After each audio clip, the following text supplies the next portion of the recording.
2023. What a year for gorgeous, compelling, challenging movies that lifted our spirits and blew our minds, and at times also played with genre conventions. Writers and directors took chances on material with some difficult subject matter, films that ultimately became well-deserved Oscar winners. Think The Zone of Interest, which gave a new and fascinating perspective on the Holocaust, two-time Academy Award winner of Best International Feature and Sound. Think Anatomy of a Fall, which blended a murder mystery narrative with a journalistic thriller and hard-hitting relationship drama, Academy Award winner of Best Original Screenplay. But then there was also a film so many of us adored last year that made many of our top 10 lists, that also tackled dark and controversial subject matter with unusual genre conventions and succeeded in every way possible, that had great cinematography and spectacular performances, that explored the complexities of the human condition about as well as any other 2023 release. This film did not win an Oscar. This film didn't even get a nomination in Best Picture or Best Director or any of the acting categories. It only got a lone original screenplay nomination, which is something. It's not nothing. But seriously, Todd Haynes' beautiful, unusual, insightful film May December in many ways goes down as the biggest Oscar fiasco of 2023. Well, one of them, I would say. Other Oscar fiascos of this past year I could explore in upcoming videos are The Color Purple, the giant end-of-the-year Hollywood musical that looked like it was going to be a major awards player, but then only managed one Oscar nomination for Danielle Brooks in Best Supporting Actress. There's Saltburn, which was a divisive movie to be sure, but could have scored nominations in Supporting Actress for Rosamund Pike, Original Screenplay, or Cinematography. All of Us Strangers is way too brilliant and devastating of a film to have received 0 Oscar nominations. Come on now. And also The Iron Claw, a beloved movie that features an amazing Zac Efron performance that just never gained any traction this past award season. I know there are only so many Oscar nominations that can be handed out, and some movies, no matter how astonishing they may be, are going to be pushed aside for films voters connected with more. But sometimes a movie is so strong, with such an exceptional cast at the top of their game, with an all-timer director bringing a brilliant script to life in a way only he could, that we do need to ask the question, especially now that the 2024 Film Award season has come to a close, what the hell happened with May December? How did this incredible movie only get the one Oscar nomination? Why was it completely snubbed at both BAFTA and SAG? How could a film that premiered to rave reviews at the Cannes Film Festival and started award season so well, with dozens of critics' prizes and multiple Golden Globe and Critics' Choice and Film Independent Spirit Award nominations, come up as short as it did at the Oscars? My name is Brian Rowe, this is the Awards Contender, and in today's video I'm talking everything that went wrong with Todd Haynes' May December and why it turned out to be yet another example of an Oscar fiasco. First, let's start at the project's beginnings. After outlining May December with her husband, Sammy Birch wrote the screenplay in 2019, loosely basing it on the Mary Kay Letourneau story, a teacher who began a sexual relationship with her 6th grade student, Villy Falau. The script made its way into the hands of Natalie Portman, and she's the one who approached Todd Haynes about potentially making the film. In 2021, both Portman and Julianne Moore officially came on board the project, and then production commenced in the fall of 2022, the film wrapping after only 23 days. May December tells the story of an actress named Elizabeth Berry, who is set to portray a real-life figure in her upcoming independent film about a woman in her 30s who began a relationship with a 13-year-old boy. Elizabeth travels to Savannah, Georgia to meet and study this woman, Gracie Atherton Yu, who has been with her much younger partner for 23 years. Elizabeth's presence starts off innocently enough, but soon her being around all the time starts to form a tear in the married couple's relationship as their controversial past once again rises to the surface. Why can't we talk about it?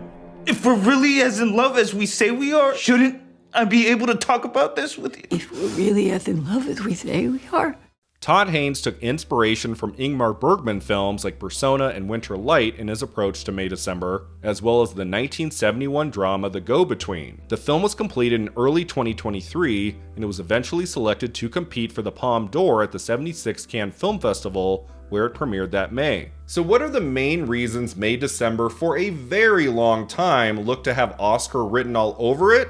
Here are 5 of them. The first reason was director Todd Haynes, who might only have, shockingly, 1 Oscar nomination to date, Best Original Screenplay for Far From Heaven, but who's also made at least 3 films throughout the decades that have done very well at the Oscars. The first indeed was his brilliant period drama and ode to the work of Douglas Sirk, Far From Heaven from 2002, which also got into original score, cinematography, and Best Actress for Julianne Moore. His follow-up, I'm Not There, got into Best Supporting Actress for Cate Blanchett, and although 2015's Carol missed in picture and director, it did receive 6 Oscar nominations total, including Best Actress for Blanchett and Best Supporting Actress for Rooney Mara. So although Haynes has never made like a runaway awards hit, he's a very well-respected auteur in the industry who's made some truly great movies, and anytime he makes a new feature film, we take notice.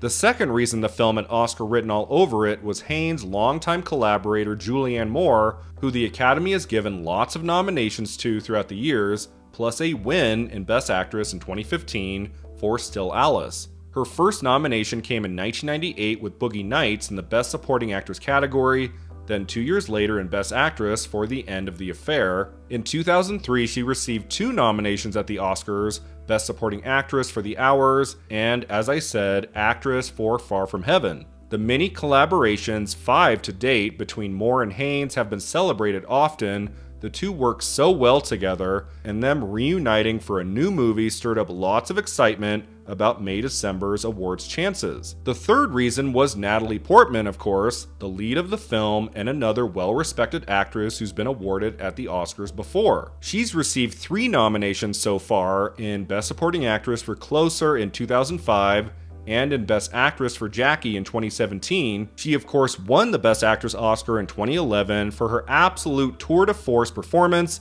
in Darren Aronofsky's Black Swan, which I've declared on this channel before as the best acting Oscar win of the 2010s. Pretty much anytime Portman has something new, unless it's in like the Marvel universe or something, we keep a close eye on it because it just may result in her 4th Oscar nomination. After a few quiet years following Jackie that gave us underperforming titles like Vox Lux and Lucy in the Sky, May-December looked like it was going to be a return to form for Portman and potentially get her back into the Oscar race. The 4th reason the film looked to be a shoo-in at Oscar was the rave reviews it received from the Cannes Film Festival in May, all the way to its Netflix premiere in early December. The movie currently holds a 90% on Rotten Tomatoes with 313 reviews and an 86 on Metacritic based on 53 reviews. At Cannes, pretty much every critic went nuts for this movie, Stephen Garrett, an observer, calling it an intoxicating reflection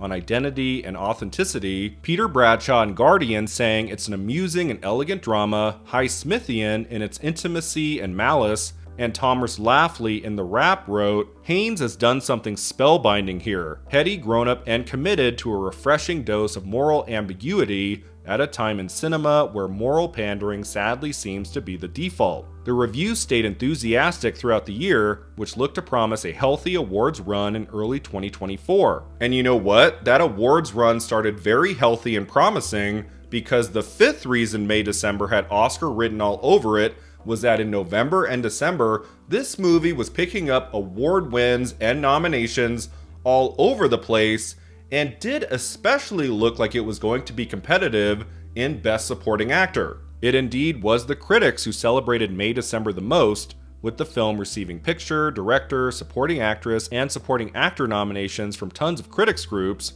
Charles Melton winning Best Supporting Actor from the Chicago Film Critics, Florida Film Critics, New York Film Critics, and the National Society of Film Critics. At the first televised award show of the season, the Gotham Awards, Melton won Outstanding Supporting Performance, which was pretty much the only time this award season someone beat Da'Vine Joy Randolph for The Holdovers, and then soon thereafter May December received 4 Golden Globe nominations: Best Supporting Actor for Melton, Best Supporting Actress for Moore, Best Actress in a Musical or Comedy for Portman, and Best Motion Picture Musical or Comedy. It got 3 Critics' Choice Award nominations and 5 Film Independent Spirit Award nominations, including Best Director and Best Film. So yeah, as 2023 drew to a close, things were looking pretty good for May-December. And yet on Oscar nominations morning, January 23, 2024, the only nomination May-December received was Best Original Screenplay. Nothing for Todd Haynes or Natalie Portman or Julianne Moore. Not even for Charles Melton, who for a while there seemed very likely to receive his first Academy Award nomination. So what the hell went wrong? Why did May-December miss at the Oscars in key categories like Picture, which has 10 slots, like Best Supporting Actress, which was all over the place this season and absolutely had room for more to slip in, and Best Supporting Actor, where Charles Melton looked like he was going to be a shoo-in for a nomination? The first, and what I believe to be the most harmful element that brought May-December's Oscar ambitions to a crashing halt was, as it turned out, the industry's aversion to a story that maybe dug a little too deep into their own questionable practices. A pivotal storyline of the film is how Natalie Portman's actress character of Elizabeth can be exploitative toward the people she's making a real-life story about, and this element to May-December might have made actors, the largest voting branch in the Academy, specifically uncomfortable. This is not a movie that shines a positive light on the acting profession, especially method acting, and many would argue it kind of satirizes it, showing the extreme lengths an actor will go to for a role, crossing serious boundaries and making some ill-advised choices, all for the sake of art. Think of what Elizabeth ultimately does to Melton's character of Joe Yu, how she uses him. Think of the monologue she delivers straight into the camera, in a way making a mockery of Grace and all her quirks. Think of the very last scene, where we finally see Elizabeth at work making this independent film she's been researching, and you can sense May-December's humorous and satirical tone of the situation that likely put off a lot of members in the entertainment industry. Most critics love the movie, and general audience members seem to enjoy it too, but those on the inside, based on this film's poor showing at BAFTA, SAG, and the Oscars, just didn't go for this one. On that same wavelength, the second reason the movie fell short on Oscar nominations morning is that the comedic edge to May-December was also clearly off-putting to many voters. If the film had been more of a straightforward drama all the way through, it might have performed better during award season, but Sammy Birch's layered screenplay constantly weaves in these sharp and biting comedic undertones many viewers wouldn't expect to see in a story like this one. The most famous moment is, of course, that long zoom in on Grace in the kitchen where she says, "I don't think we have enough hot dogs." But little bits of humor pop up all over the place, like at the school when Elizabeth talks to younger actors, and like in the more sexually charged moments of the narrative. I mean, some people went as far as calling the movie camp, which I never agreed with. I think Haynes brilliantly balances comedy and drama throughout, but honestly, that unofficial stamp of May-December having an element of camp in a story with so many serious issues likely rubbed voters the wrong way. Third, controversy arose in early January this year when Vili Falau, who Melton's character is loosely based on, publicly commented about the film in The Hollywood Reporter, expressing his frustration that he wasn't asked to be involved in the film. He said, quote, "I'm offended by the entire project and the lack of respect given to me, who lived through a real story and is still living it. If they had reached out to me, we could have worked together on a masterpiece. Instead, they chose to do a ripoff of my original story." End quote. Now, May-December tells a fictional story. It's not a recreation of what happened between Mary Kay Letourneau and Falau, but his remarks of anger and discomfort also hurt the film, especially with his words being published right around the time of Oscar voting. Fourth, Netflix. We have to talk about Netflix, which did have a lot of eggs in their Oscar basket this past year, and on Oscar nominations morning, there wasn't going to be room for all of them. Although May December hit a nerve with viewers upon its December 1st release on the streamer, with the film being discussed a lot on social media for a few days, Netflix truly went all in a couple weeks later on Maestro, which I do think sucked up a lot of the company's commitment in awards campaigning and publicity going into January. Bradley Cooper's film at the Oscars got into Best Picture, Best Actor, and Best Actress, and then two other Netflix films that had dropped on the streamer in November, Naiad and Rustin, also got into the acting categories. It might not have happened right away, but at some point Netflix probably decided to make a stronger push for some of its other titles around that crucial period of Oscar voting. And fifth, and certainly not least, the lack of support from SAG and BAFTA is what ultimately killed May December's Oscar chances. After a pretty good showing at Golden Globes and a decent showing at Critics' Choice, May December quickly crashed and burned when it came to SAG nominations on January 10th, where the film was completely shut out, followed by BAFTA on January 18th, where the movie also got nothing, nada, zip. BAFTA ignoring May December kind of makes sense to me. I mean, it's a very American story. Not all international voters were necessarily going to vote for, but SAG dismissing May December, that was the early death knell to the movie's Oscar chances. It needed something there to stay alive, like Best Supporting Actor for Charles Melton, but as I talked about before, actors just didn't go for this one, and you really do need their support if your film is destined for Oscar greatness. Now you might ask me, Brian, how can you possibly call May December an Oscar fiasco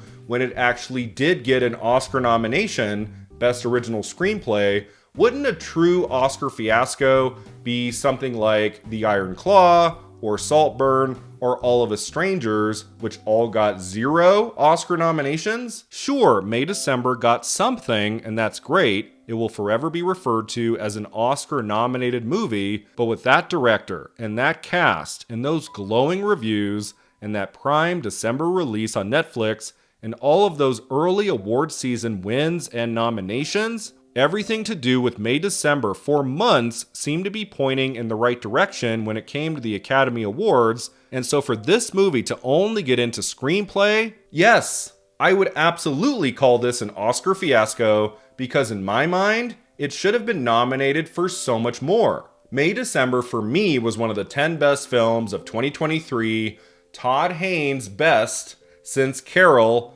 featuring Natalie Portman's finest performance since Jackie, Julianne Moore's best work since Still Alice, and an astonishing breakthrough performance for Charles Melton. Let's face it, Best Actress was always way too stacked this year to get Portman in there, same for Haynes and director too, but May December should have received Oscar nominations, at minimum, in not only Best Original Screenplay, but also Charles Melton in Best Supporting Actor, Julianne Moore in Best Supporting Actress, and Best Picture, the latter I would say over Maestro. May December should have at least gotten those 4 big nominations. And I even think Melton should have given Robert Downey Jr. for Oppenheimer a lot more competition throughout the awards season. He should have won a couple more things, including at the televised ceremonies. Melton in May December is simply that good, and his Oscar snub, more than any other I would say, continues to shock me and confound me. Todd Haynes' May December is an astounding film I can't wait to return to time and time again, but it's also, I'm sad to say, yet another entry in the seemingly never-ending series that is Oscar Fiasco.